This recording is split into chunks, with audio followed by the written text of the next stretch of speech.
I want to address some comments made by California Senator Ricardo Lara about AB 2943 that would make it illegal for someone with unwanted same sex attraction of any age, for someone suffering from gender identity confusion of any age, for that person to receive professional help with those issues. Let's listen to what Senator Lara had to say. For all people of faith, all people of conscience, all people of freedom, what Senator Lara has to say is tremendously concerning. Thank you, Madam President, members. I'm proud to be a co-author of this important bill with the other members of our LGBT caucus. And, proud to say on this floor, after years of struggling with my own spirituality, to say that God makes no mistakes and that I was absolutely born this way. All right. First thing, your own walk, your own struggle, that's between you and God. But Senator Lara, what gives you the right to tell someone else that they can't come to a different conclusion in their own life? What gives you the right to say if you have same-sex attraction, you have to embrace them? What gives you the right, because you came to certain spiritual conclusions, to tell someone else that they can't come to different conclusions and get professional help to help them with those different conclusions? As to the idea that God makes no mistakes, can I ask you a question? You believe that someone who identifies as transgender was born that way. Well, why doesn't that person embrace it? Why don't they say, hey, God made me a man in a woman's body. I'm going to embrace that. Why instead do they go on hormones, have sex change surgery, the hormones for life, to change the way God made them, if you believe they were made like that? And what about people with handicaps that we all agree are handicaps or diseases or issues, and that's the way they were born? Don't we work with them to try to improve their situation? Why is it only someone with unwanted same-sex attraction or someone with gender identity confusion who's not allowed to get help to bring about change? And look, Senator Lara, you and I, and every person of conscience, we despise pedophilia. We despise that to our gut. And yet, there are researchers, there are scientists who say that this is innate and immutable. You're born this way. Are we going to say that that is right and justifiable? But please, sir, let people have liberty and freedom to self-determination and to getting help that they believe is important in their lives. All right, there's more. And the issue with conversion, it already implies that there's something wrong with you, that you're somehow not normal.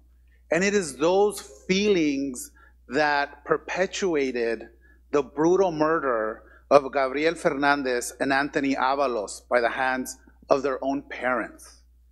Children that were tortured, children that were made to eat feces, that were burned with cigarettes because somehow they were not normal. Senator Lara, first, if anyone thinks, anyone thinks they have the right to lay a finger on someone, to hurt them in any way, in particular a parent with children, because that child is different, because that child is perceived as being not normal, because that child identifies as gay or others think that child is gay, I will stand with you, sir, side by side, to stand against monstrous actions like that. That should not happen to anyone under any circumstances. That is horrific. That is absolutely terrible on every score. That being said, what you just did, sir, is monstrously wrong. What does that have to do with, say, a 17-year-old young man who's been repeatedly abused growing up by an uncle, who struggles with unwanted same-sex attractions, who wants to get professional counseling, or a 30-year-old man now with this bill, and wants to sit down and talk with a trained counselor and therapist and get help? What does the horrific, monstrous act of these parents have to do with someone going freely of their own will and sitting with a trained professional, a godly pastor who counsels, sitting with that person and getting help to get to the root of something that they don't want in their own lives? And what you did is also monstrous in that I could point to two lesbians who recently, according to all reports, willingly drove all the kids they were raising, drove them off a cliff and killed them all together. Should I now shout out that that's what all lesbian parents do? Please, sir, if you want to have civil dialogue about something this important, don't play cheap tricks like this, especially at the cost of these lives. Don't use them to politicize your own purposes. Study after study shows that conversion therapy is ineffective, damaging, and truly counterproductive. Actually, that's false.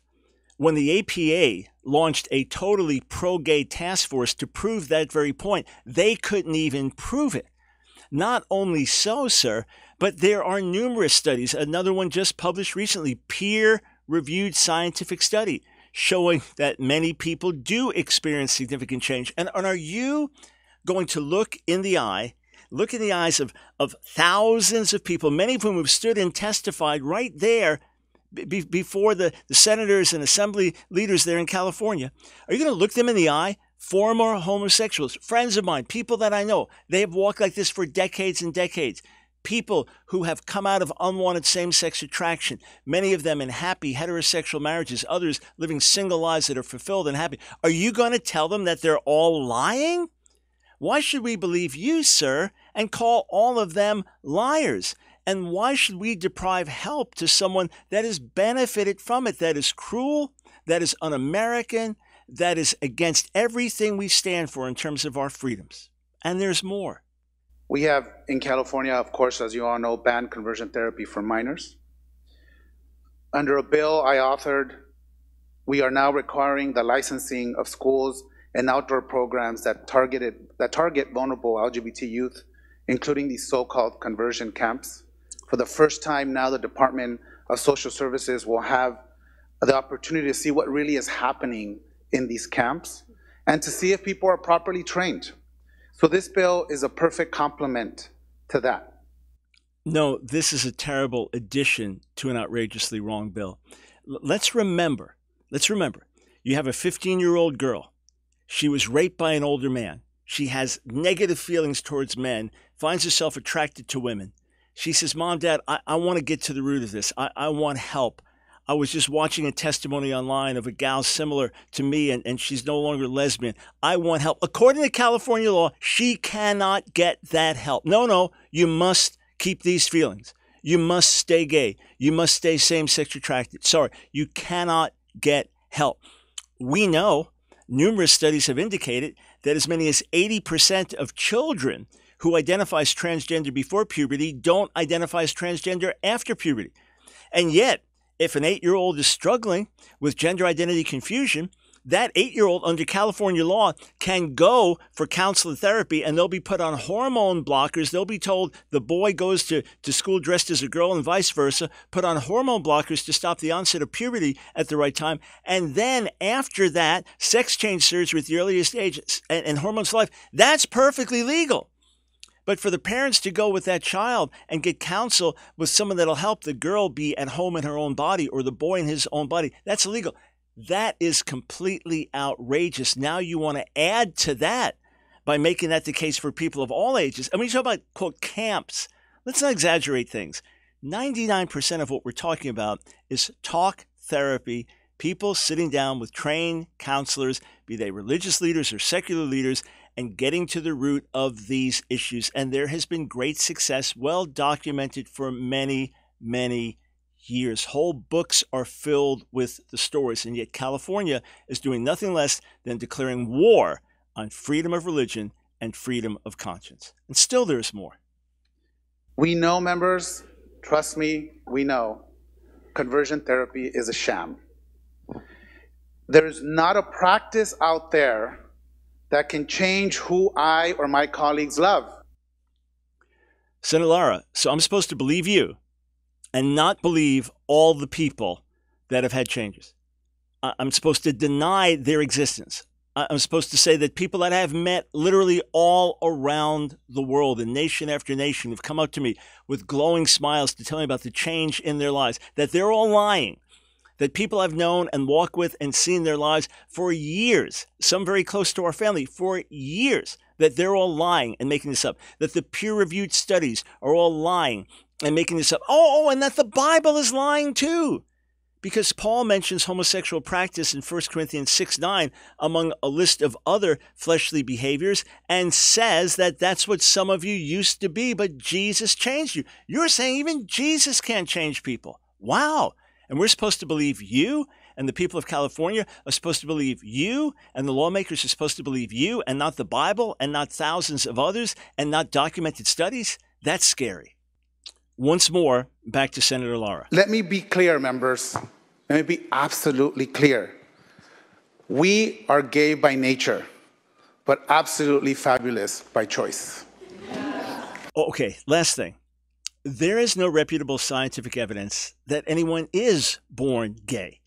I've gone along with that point to dialogue with it here, but there's no reputable scientific evidence.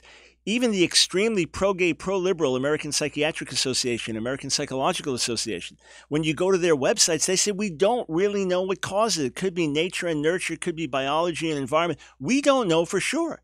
But more importantly, here's what we do know. We do know that those who identify as LGBT in America, in England and other places where major surveys have been done, they have higher rates of depression, higher rates of suicide, higher rates of sexually transmitted diseases. The figures say, for example, men who have sex with men aged 13 to 24, AIDS, HIV, their numbers are way, way, way off the charts. And what's fascinating is that a gay activist in England said, based on the surveys that we have seen, we can't blame it all on homophobia. A lot of this has to do with our lifestyle. So maybe things have been, quote, fabulous for you, but they're not fabulous for everybody. And some people like to look at their options for change. Give them the right to do it. You can live your life the way you want to live your life, but please, please do not force your draconian ideas on others and prohibit them from freedom of choice and freedom to practice their faith.